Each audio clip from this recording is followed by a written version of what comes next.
પૃષ્ઠા સમાચારોની શરૂઆત કરીએ તો જેતપુર રાજકોટ નેશનલ હાઈવે પર વીરપુર પાસે રોડ પર ખાડા કે ખાડામાં રોડ તે નક્કી કરવું જ મુશ્કેલ છે। એક તરફ જેતપુર રાજકોટ નેશનલ હાઈવે પર એક બાજુ 1200 કરોડ રૂપિયાના ખર્ચે 6 લેન રોડનું કામ ચાલી રહ્યું છે, તો બીજી બાજુ વરસાદના કારણે મોટાભાગનો રોડ ખાડા ખબડાવાળો તેમજ ધોવાઈ ગયેલો જોવા મળે છે, જેથી વાહન ચાલકોને હાલક ડોલક થતા ધૂળની ડંબરીઓની વચ્ચેથી પસાર થવું પડી રહ્યું છે। રોડની આવી હાલતમાં પણ બે ટોલ પ્લાઝા પર વાહન ચાલકો પાસેથી મસમોટું ટોલ ટેક્સ વસૂલવામાં આવી રહ્યું છે, જેથી 6 લેન રોડ સંપૂર્ણ બની ન જાય ત્યાં સુધી ટોલ ન વસૂલવા વાહન ચાલકો માંગ કરી રહ્યા છે।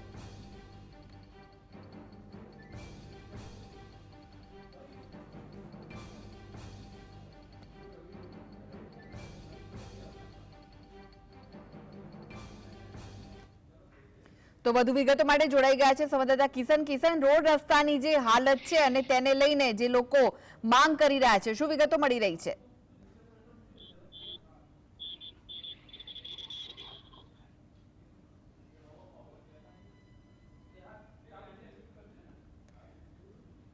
કિશન, રોડ રસ્તાની જે હાલત થઈ છે, ખાડા ખબડાવાળો આખો રોડ છે, ધૂળ ઉડતી હોય છે, તેમ છતાં પણ વાહન ચાલકો ત્યાંથી પસાર થતા હોય છે, જે વાહન ચાલકોની માંગ છે કે ટોલ ટેક્સ ન વસૂલવામાં આવે, શું વિગતો મળી રહી છે?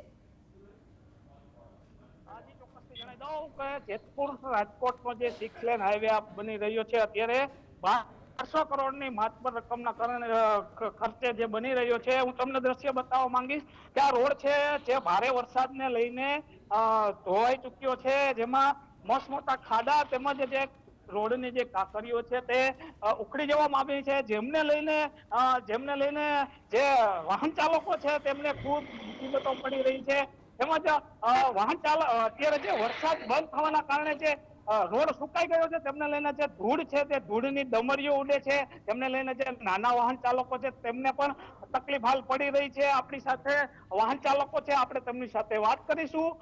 શું કહેશો, શું તકલીફ પડી રહી છે હાલ?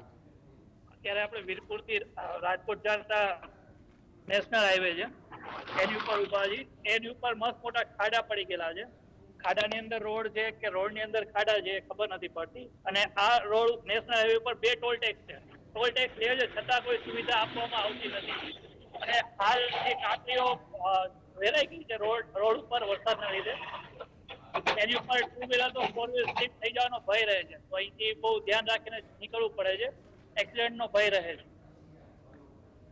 આ તો આપણી સાથે જે વાહન ચાલકો, બાઇક ચાલક, તેમને આપણે જણાવ્યું કે રાજકોટ જેતપુર વચ્ચે 2 ટોલ ટેક્સ છે, જેમાં મોટો વાહન ચાલકો પાસેથી ટોલ ઉઘરાવવામાં આવે છે, છતાં આ જે રોડ છે તેનું રિપેરિંગ કામ છે તે કરવામાં આવી રહ્યું નથી। જી કિશન, 1200 કરોડના ખર્ચે 6 લેન રોડ જે બની રહ્યો છે તે તો બનતા બનશે, પરંતુ જે રોડ પરથી અત્યારે જે વાહનો પસાર થઈ રહ્યા છે, ખાડા ખબડાવાળો રોડ છે, જો અહીંયા કોઈ અકસ્માત થયો, કોઈ ઘટના બની તો તેનું જવાબદાર કોણ? શું તંત્રના આંખે આ વાત નથી આવતી, તેમના ધ્યાને આ વાત નથી આવી રહી?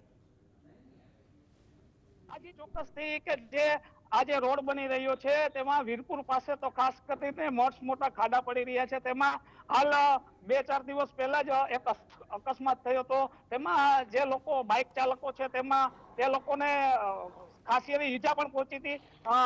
તંત્રને આ ધ્યાનમાં આવતું નથી। જી શું અહીંયા તંત્ર દ્વારા કોઈ તપાસ હાથ ધરાઈ છે કે તેઓ અહીં આવ્યા હોય અને જાત તપાસ કરી હોય તેવી કોઈ વિગતો બહાર આવી છે ખરી? અને તંત્રને ખબર છે કે અહીંયા આટલા ખાડા છે અને ત્યાંથી વાહનો પસાર થઈ રહ્યા છે, જીવના જોખમે તે પણ?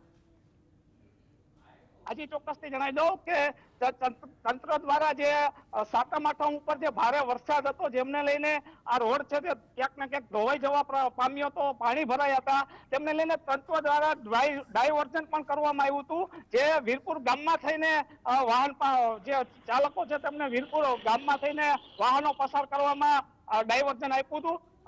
તંત્રને બધો ખ્યાલ છે, છતાં કોઈ પણ જાતના પગલા ભરવામાં આવી રહ્યા નથી। જી આભાર કિશન, માહિતી આપવા માટે। તો આ જે રોડ છે આખો ખરાબ છે, બાજુમાં 6 લેન બની રહ્યો છે, પરંતુ તે તો ત્યારે બનશે, પરંતુ જે રોડ પરથી વાહનો પસાર થઈ રહ્યા છે તેમના માટે હવે મુશ્કેલ સાબિત થઈ રહ્યું છે।